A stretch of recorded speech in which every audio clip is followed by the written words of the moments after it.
There was just an assassination attempt on Donald Trump at one of his rallies in Pennsylvania. And the bullet hit his ear? He's got blood pouring down the side of his face, Secret Service jumping all over him. They walk him to the Secret Service bulletproof car. Blood's pouring down the side of his face. And he's like this. Fist in the air like, let's go.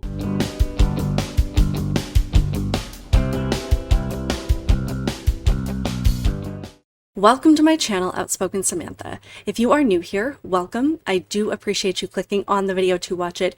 And since you are here, it would just take one more second and one more click to hit that subscribe button and help me to grow this channel. And of course, to those of you that are returning, you know that I truly do appreciate your support. And I would love it if you would make sure that you are subscribed as well. Now, I wasn't even sure I was going to add this to my channel because I understand everybody is talking about it.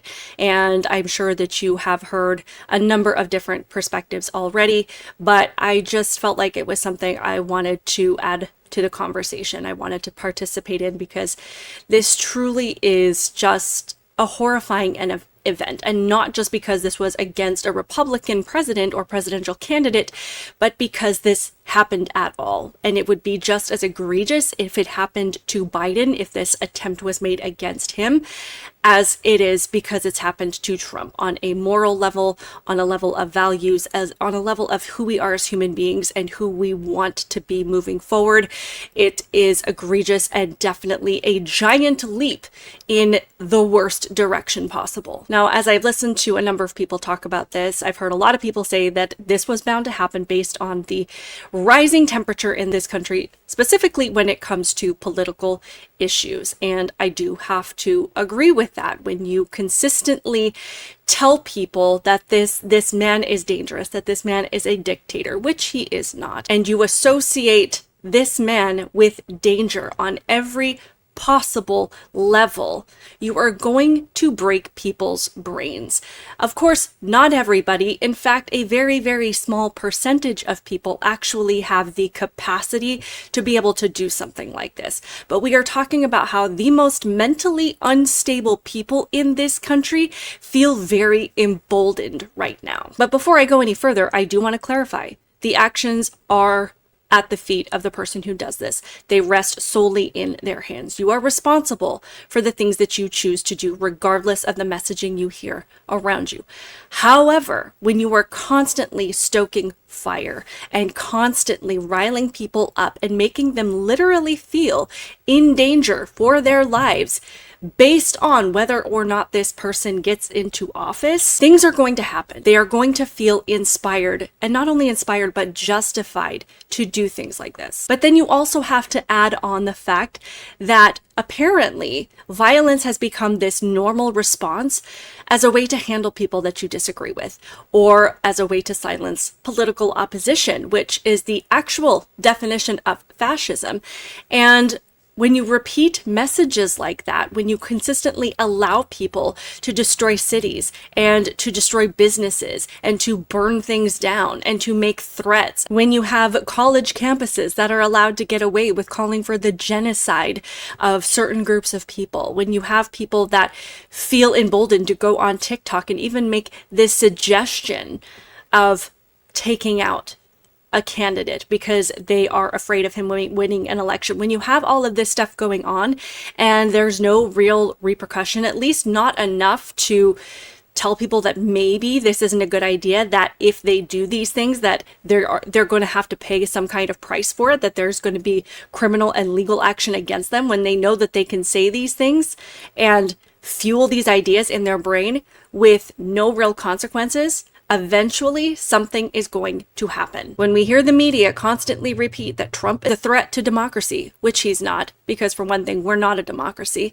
and when you consistently associate him with imminent danger again. Somebody eventually is going to feel like this needs to happen. You are going to break someone. You're going to break people and make them feel like this action is justified. And even if they lose their own life in the process, it's worth it because they think that they're saving society from danger. And this prediction was even made by Tucker Carlson back in September when it says Tucker Carlson claims we're speeding towards assassination of Trump, amping up, of course, a baseless far-right conspiracy theory, which are words that they always use when the left doesn't want you to pay attention to something that they probably plan on doing or it's something that they stand for.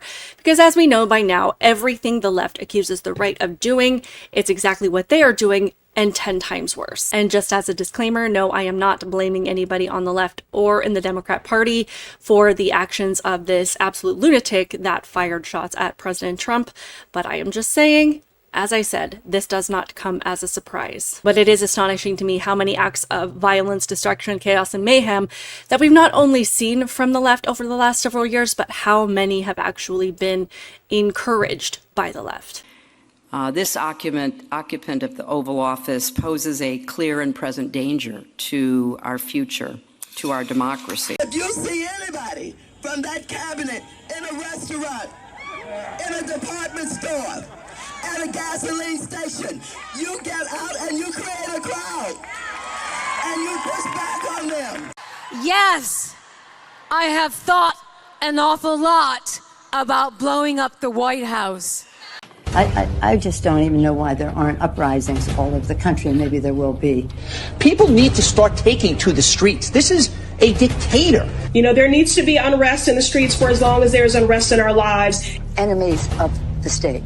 Show me where it says that protests are supposed to be polite. Yet for some reason, there are still so many people who, for reasons only God can comprehend, who still believe that conservatives or MAGA Republicans are the problem, or are the threat, or are the danger. But I have to say, as much as we had it in the back of our minds that something like this was likely to happen, and I'm even going to say I don't think that it's going to be the last time that we see something like this, it still doesn't make it any less shocking. There's absolutely no way to mentally prepare yourself for something like this to actually play out in the United States of America, of all places. And I'm not going to highlight the kind of responses that I have seen throughout social media where we do have people that are complaining that the gunman was a bad shot and that he had one job. I have seen so many videos like that, and they are absolutely disgusting. And honestly, thankfully, we are pretty much united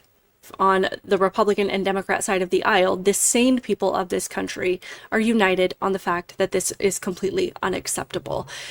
Because now we have people that are not just normalizing violence as a response. They've stepped over this threshold where a normal response and a perfectly justifiable response is death, which is interesting because these are the same people that claim to be against tyranny and completely terrified of the idea of living under a dictatorship. But I just have a question. What kind of system do you think that death for political opposition falls under? Think about it. And what I also find fascinating is that literally everything the left has been pushing over the last several years, especially even though we know it goes back way farther than that, has been them telling us that these ideologies, that these initiatives, that these pieces of legislations, that this new progressive and woke way of thinking, all of these things are because tolerance, because diversity, because inclusion, because they've bought into the lie that having these things shoved down our throats in the way that they have been is in order to create this blissful utopia. But when the exact opposite of all of those things keep happening over and over and over again, maybe at some point you're going to recognize that everything you're being told about these ideas is a lie, because the exact opposite is happening. We have more division. We have more hate. We have people that are so blinded by their dislike for this man, even though they will never be able to tell you why. They will never be able to tell you anything that he has specifically said or done that has made them hate him. They have just absorbed this repeat messaging for so long that now they are willing to go as far as it takes to get rid of him for no reason whatsoever other than what they have been hearing for years on end at this point. But honestly, I hope at some point that you realize that all of these ideas have turned you into someone that is just fine with a presidential candidate being assassinated. I don't know about you, but that is not the kind of person that you should even be able to face in the mirror. What I want to do is actually touch on some of the responses that I have seen on TikTok about what happened here. And I'm not going to do what a lot of people tend to do, which is to go over the craziest people and the crazy responses, because I understand that those things get a lot of attention, but they already get enough attention. And all we hear from, for the most part, are the most unhinged and crazy people. So I actually want to touch on some of the more reasonable responses. And I'm hoping that we can see that this is bringing people together in some sense. And it doesn't mean that we've got a bunch of people that are on the left or that vote Democrat that are becoming mega, but we've got a lot of people, particularly in the middle, or at least the more sensible Democrats, that are saying, I don't have to like Trump. I don't like Trump. I've never voted Republican, or whatever the messaging is. But recognizing that this is something that cannot stand, that this cannot be allowed to happen, and putting their foot down and saying enough is enough. I've never voted for Trump, but I will be this year. And that's really all I wanted to say. Short, sweet, to the point, and I have seen so many TikToks like that. People saying, I have never voted for this man, but not even in interest of being a Trump supporter, but being someone who is not okay with how far things have gone, saying, you know what, this is where my vote is going this year, and we'll reevaluate in another 4 years if there's someone that aligns more within my political party the next go round. I'm the last person to shove my political beliefs down other people's throats, but given the light of the events that's going on today, I just want y'all to know where I stand, just so we don't get confused. So if you don't like it, and I know that these responses are a little bit more tame. I do have a couple more that I think will be a little bit more invigorating. But as we know, there is a large female vote that is still leaning toward the left. So what I appreciate about this is just normal women not making a big deal about it, but just saying, this is where my vote is going, and this is where I stand. And I hope that that will be inspiration to other women. If you watched the video of the assassination attempt on Trump tonight, and your first reaction was anything other than fear and sadness for him and his family, his children, you're lost. You're in a darker place than the thing that you profess to hate. 100%. I mean, and you know, it's difficult because as a Christian, I believe that everybody is a child of God. I know that everybody is a child of God. And I think the thing that is just so hard to watch sometimes is how dark people's souls have gotten. That this is just so far beyond politics. It's just this complete absence of humanity. And it's just heartbreaking to watch. It's just so unfathomable how you can take people that are probably really good people for the most part and probably think that they have the best intentions, yet somehow they've ended up in this place where their soul as a human being allows them to think that something like this is okay. And you can just see how far gone you have to be and how effective this evil messaging has been on them to turn a good person into someone who's very lost. I saw this one on Twitter, and this is not me trying to make light of the situation at all, and I don't think that this girl is either, but it is, I don't know if amusing is the right word, but this is just kind of her playing out what must be going through some of liberals' minds right now, because every time something like this happens, every time Trump is attacked in some way, he just gets more popular. Trump got shot at. Trump got shot at. So, like, did he? Oh, yeah, he lived. Huh. Yeah, and what's worse is he looked really cool when it happened. What do you mean he looked cool when it happened? He, unfortunately, looked very cool when it happened. How do you look cool getting shot at? Well, like, what did he do? Pop right back up with blood streaming down his face, pumping a fist in the air, shouting USA, USA, USA until a crowd of thousands joined in? That's exactly what he did. Oh. Yeah. Yeah. I know. Yeah, that's really cool. I know. Crap. We're gonna lose the election, huh? Big time. Again, not making light of the situation, but sometimes there are different ways to get very effective messages across, and I hope that the message was received there. Never been involved in any type of topics over politics or anything at all, but I do know this. Now that Trump just survived an assassination attempt, he was already going to win this election, but he's for sure going to now because one presidential candidate is incompetent and poops his pants. And then the other one just took a bullet. Great. Checkmate to you, Donald Trump. You did it. This is just another way that the contrast between the two candidates that are running for the presidency right now, how huge that difference is, how big that distinction is, and honestly quite how embarrassing it is. We have Joe Biden, who needs help walking down 2 stairs, who has to be reminded where he is most of the time, that has to be reminded that he's the president most of the time, and versus this other man who almost got his head blown off, not to be graphic, but that is almost what happened right then. And he still finds the courage to stand up and cheer for the audience, to cheer for us. Up until today, I have always joked about all these Trump supporters. But baby, let me show you this clip real quick. Did you just see that? This man just had somebody try to, and his ass said, wait, fight. I don't give a fuck. That right there is my new president. That man just showed us all when the world, his world, is going down. He's not gonna let them Secret Service whisk him away. He's gonna wait and fight. I don't know about y'all, but he got my vote. And I know this video seems more on the fun and lighthearted side, but she makes a very important point. The reason that this image is so powerful is the same reason that the image of how Biden portrayed himself at the debate is so dangerous, because not only did Democrats see this, not only did our entire country see this, the entire world saw this. And that includes every world leader who would love to drop a nuke on our country. They also saw the debate 2 weeks ago when our current president shocked the world with how truly far gone he is and how mentally unwell he is. We all knew Biden was not capable. We know that he's not okay. We've known this for a long time, but I don't think, at least I speak for myself when I say I was surprised at how bad he was during that debate, and the Democrats allowed him to go out there and do that. But it wasn't just our country watching the debate that saw that happen. It was every enemy that we have in the entire world that wants to destroy this country.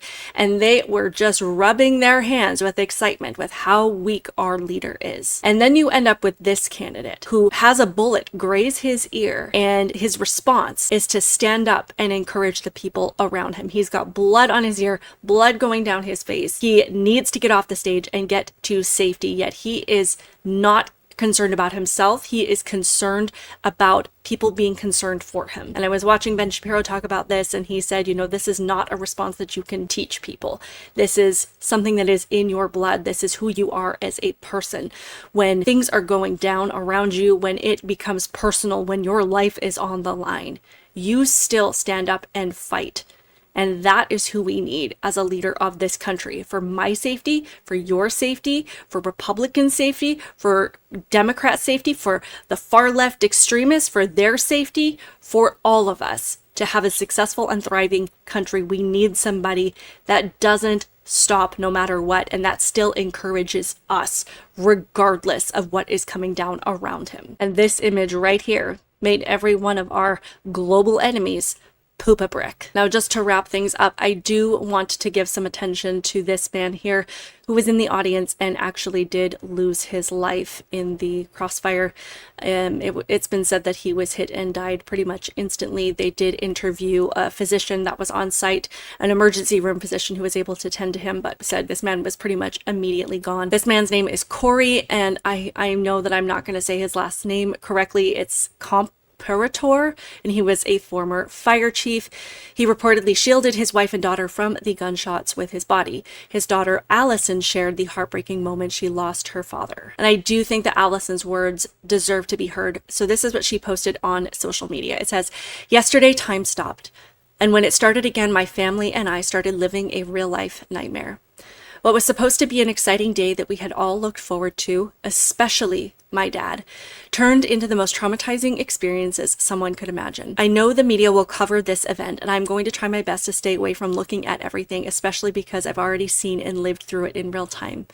But I want everyone to know what the media will not cover and will not say about him.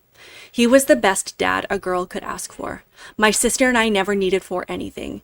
You call, he would answer, and he would do whatever it is you needed. And if he didn't know how, he would figure out how. He could talk and make friends with anyone, which he was doing all day yesterday and loved every minute of it. He was a man of God, loved Jesus fiercely, and also looked after our church and our members as a family.